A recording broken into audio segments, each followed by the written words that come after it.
What is going on, guys? Welcome to Influence Podcast, a podcast where we interview influential people and what you can do to follow in their footsteps to become an influencer. Welcome to the show, Josh. Hey man, good to be here. So, Josh, just tell the viewers, what's your story? So essentially what I'm doing now is I run an Instagram marketing agency, and I guess you'd say I started online about 3 years ago. Because I had like a Coke vending machine when I was about 9, which was my first business, and then about 3 years ago, sort of wanted to do something online. I saw a lot of people doing stuff, and I just created like a motivational Instagram account as like a sort of as motivation to myself, and also as motivation to like other people. And this is sort of like before everyone was CEO of a motivational account, and so I essentially made that, grew that to a couple thousand followers, and then reached out to one dude, Millionaire Mentor, and many of you will know him as, and asked him for a Jason promotion. Stern, right? Pardon? That's Jason Stern, right? Yeah, Jason. And asked him for a promotion. He's like, yeah, sure, that'll be like $50. And then I found out these guys were actually making like legitimate incomes from having like big accounts. I had no idea, and I don't think many people realized then. And so I sort of just went all in there and just learned everything I could about growing it and put a lot of time into it, and built up an account to what's about 400 and something thousand now, and did a whole bunch of things from time to time, and now help basically entrepreneurs build their followings on Instagram. So, yeah, that's amazing. My first question to you is, what made you want to become an entrepreneur? I just used the fact that you can do. There's no sort of like limits or constraints, and the ability to sort of just do whatever you want and to be able to control your own future, I guess. So you can just do what you want. If you want to go and travel, if you want to go make more money, if you want to whatever, like just the ability to do what you want and have more control over your life. How old were you when you realized that this is your one true narrative? This is what you want to do? As an entrepreneurship, or as in this specific business? Entrepreneur, in general. I don't know if there's a specific day or age, but like, I mean, ever since that first sort of thing with the vending machine when I was like 9, I've pretty much been into it. So you could say then, but even before then, I was still trying to think up different ideas. Okay. My next question is, when you started out, you were able to network with all these influencers and all these amazing people, and now you're able to become this massive person who's able to connect with so many different individuals. My question is, how do you network, and what advice do you have for other people to network with larger people? So people starting with absolutely nothing, how do they network with people that are A-listers? So the first thing that is always probably the best thing as like advice is, you don't always have to go for the A-listers. Like, you can sort of, sometimes you just go for the person under them, which can then introduce you to them. So like, if everyone's trying to hit up like someone that's really, really famous, you could go for someone a little bit less famous.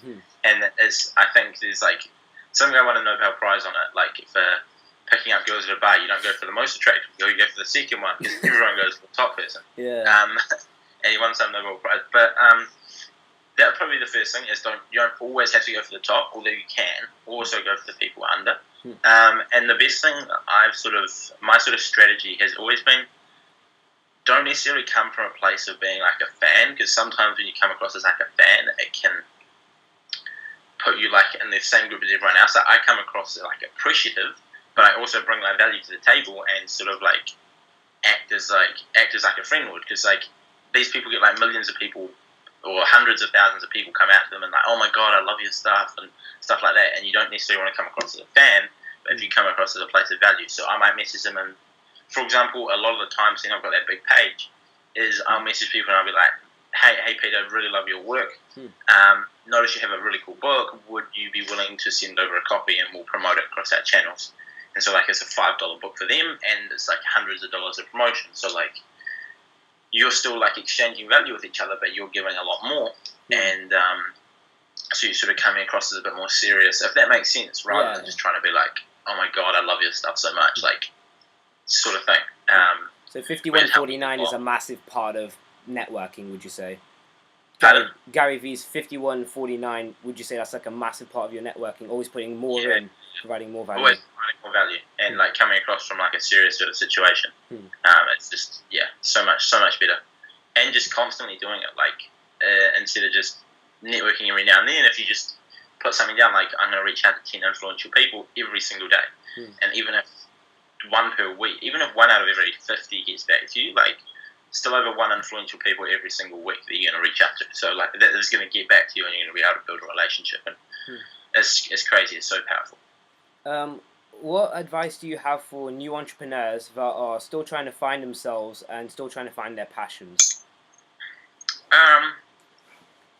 If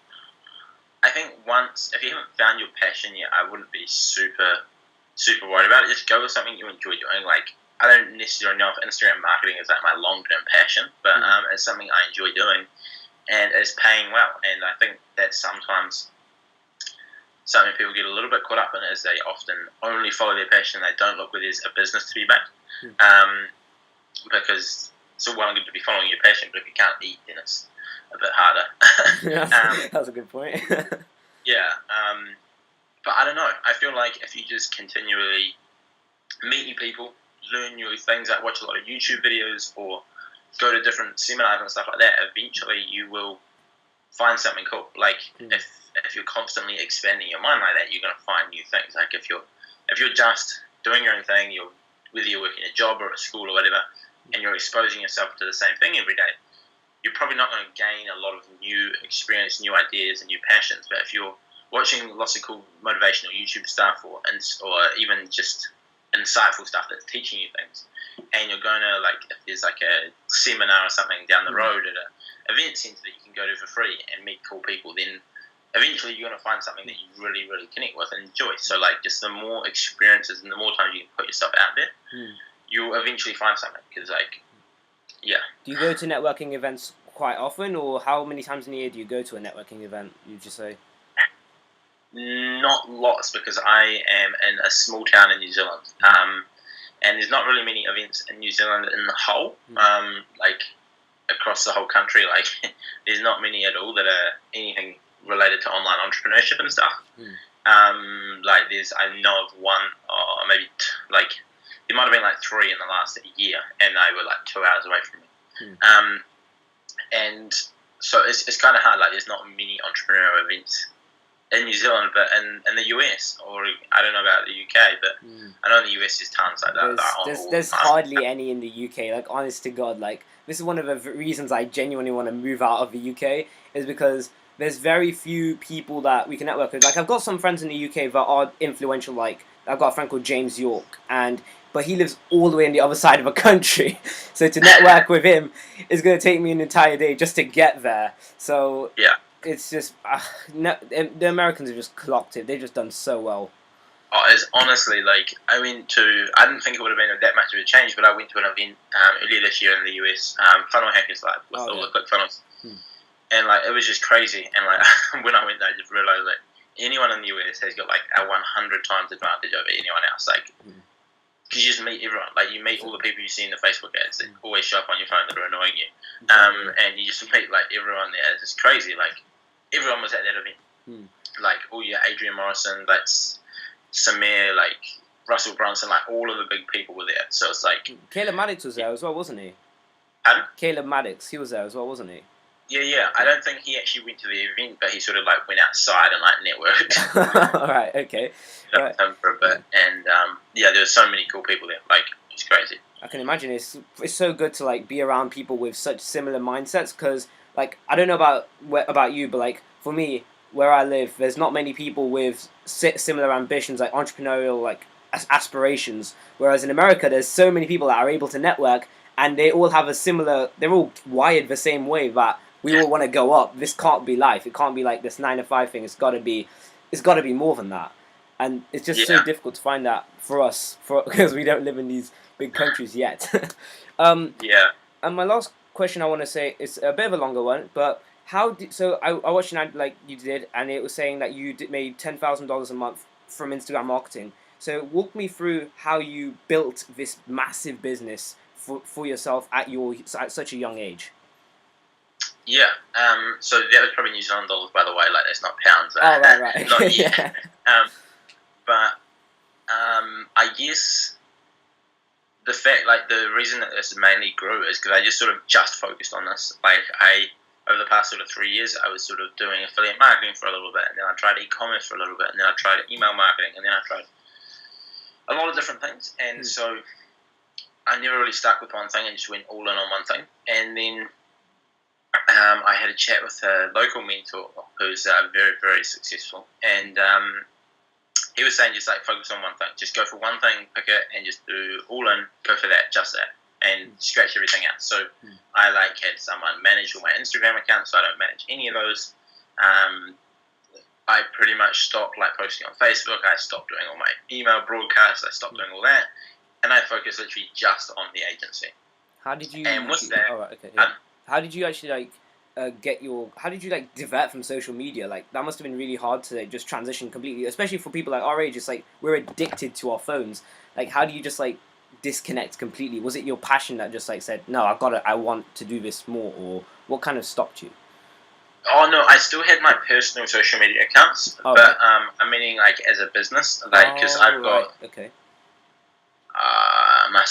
5 or 6 accounts over 100,000 followers, which I would be managing, and so I outsourced all of those, so it took all the time, freed up a bunch of time and stuff like that. So, and I don't really use Facebook anyway. I don't like it. Other than for business, but so it was more the business side of things I outsourced. I still use my personal one sometimes, and but yeah, so I sort of dropped all of the other business activities, and then just focused on the agency. And then with that, I also made sure I positioned myself in a niche where there wasn't a lot of, where there's less competition. And so I went super, super specific with my niche. And this is what a lot of people tell you with building a social media marketing agency is you have to go really, really specific with what you do. So I didn't target just entrepreneurs or something. My only clients are entrepreneurs who have already built successful companies who are now looking to build their personal brand on Instagram. So we don't deal with Facebook, we don't deal with people trying to build their companies up, we don't deal with any of that. We don't deal with people who want training on how to build their personal brand. It's literally a super specific niche. And then from that, once we get a lot of results with clients and stuff, we can build quite a reputation in that. And then as far as how we've actually grown it, the number one thing I've done to get clients is essentially work on positioning myself. So I don't do any cold outreach, I don't do any paid ads, I don't do any of that. The way I'm generating clients is essentially just from having a really good service in a small niche, and only taking clients in a small niche, and then just being a really genuine good person, which and building a relationship with them. And then I get a ton of referrals that way. So if you're going to have 10 clients, and instead of, if you target any niche, you could have a doctor, you could have a pharmacist, you could have a sports player, you could have a vet, you could have, and in any of those 10 niches, you're not going to be significant. But if you take all 10 of those clients, and you're going to be doing it for sports stars who play ice hockey and live in America. If you go for a really small, specific niche, then as soon as someone thinks of social media marketing for those people, they're going to think of you, and they'll ask their friends and that, or want to refer you. And so you can build yourself as the guy for a super specific niche. And if you can deal with those clients, you don't need a lot of clients to make a lot of money. And I don't think I'm making lots compared to all the other people that I know. I'm still going to try and grow it and scale it. I just need to get better at systems and so on, so I can bring on more clients. But still, for your age, that helps. For your age to have been able to do something like this, it's amazing. I think about 20 years ago, someone your age would not be able to do network as well as you can. They wouldn't be able to build this kind of business. This social era has just basically disrupted everything, and it's just helped so many people in a way. So I think it's actually amazing what you've done so far. So yeah, it's inspiring, man. So how do you how would you? What advice would you say besides alongside positioning yourself? How would you advise other people? So you got someone watching this possibly is really small. They haven't got a clue what they're doing, and they just want to they just want to jump into something just for the sake of money or doing something. What would you advise about that? Trying to just scaling it to 10,000. What would you advise about patience and all of that stuff, pretty much.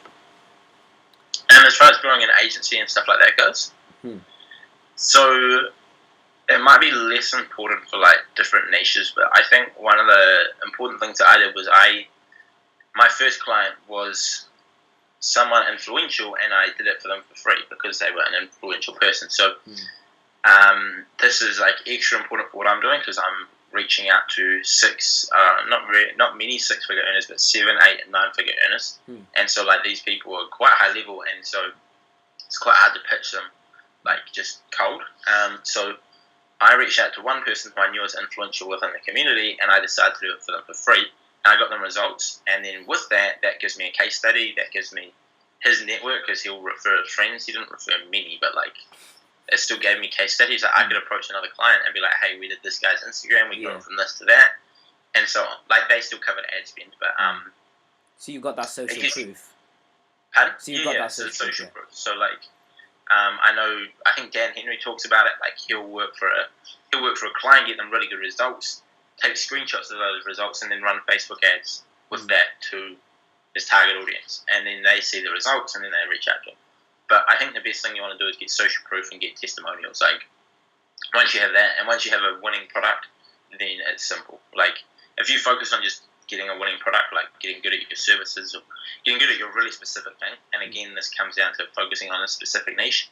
If you go all in on doing Facebook ads for car dealerships, and like you learn the ins and outs of how the dealerships make money, and you learn the ins and outs of how to run really good Facebook ads for that specific niche, then you do much better because you know everything about that niche, as opposed to the guy down the road that does dentists, he does chiropractors, he does restaurants, he does gyms, he does bars, and he does car dealerships. That guy can allot 1/6 of his time to that. You can put 100% in. So if you focus on one niche again and just become a master in that niche, you'll do way, way, way better. Oh, okay. That's amazing. Master one craft. Yeah, exactly. Become really good at one specific thing. Like everyone thinks you need to become good at everything, but like, and that makes it easier to automate. Because if you have a simple system, like we create a landing page like this, and we create this, and then this, and then this, it's easy to automate rather than saying, oh, if it's a dentist, we do this. If it's a chiropractor, we do this, and so on. But yeah, everyone thinks you need a whole pile of different niches to make money. But if you can do car yards and you charge them $2,000 a month plus ad spend, like, and you could get 10 in New Zealand and 10 in Australia, that's $40,000 a month. Like, I'm not making close to that. Like, that would be, like, it's crazy. So as long as you focus on becoming a master. That's amazing. Is there any final bits of advice you have for any of your viewers out there, that about anything to go into entrepreneurship? Just, I think having an end goal is probably, or not an end goal, but having like targets is the number one thing. I think it's helped me a lot. I've got a notebook, and so every time on this notebook, like literally, it's just, I try doing it on my phone, but I will put in my goals for the year. Like on the cover page, I've got goals for the year, and then in the back of the book, I'll put like my goals for the quarter. So like I've got my goal for the year, and then at the start of each quarter, I will write down my goals for the quarter. At the start of each month, so like I've just done it for July, I'll put the goals for that month. And so I set it out so that if I hit the monthly goals, it puts me. If I hit the 3 monthly goals, it's put me like it naturally hits the quarter goals because it's like split. And then if I hit the quarter goals, it's the yearly goals, and so I like break it right down. And then if I at the start of each week, I set out the weekly goals, which I need to hit to make the monthlies, and then at the start of the end of each day, I set out like my to-do list for the next day, and so it like keeps it real easy to follow and real sort of day by day to hit the target. So I think that's probably the best piece of advice I can give is have targets like that, and really work on that sort of goal setting or to-do lists and stuff like that, because it does, it makes it much easier to do what you're trying to do when you've got a plan. Would you say that when you were growing up, like even before you finished school completely, were you told by a lot of people to go to university, and how like influential, like did that affect you at all when people, if anyone did say anything about that? Some people did, but I don't really care. Were your family supportive of your decisions? Yeah. Also, I've got awesome parents, so like that helps a ton. And they sort of agree. They didn't know exactly what I'm doing, but like they support they support what I'm doing, so it's really cool. Okay. Yeah.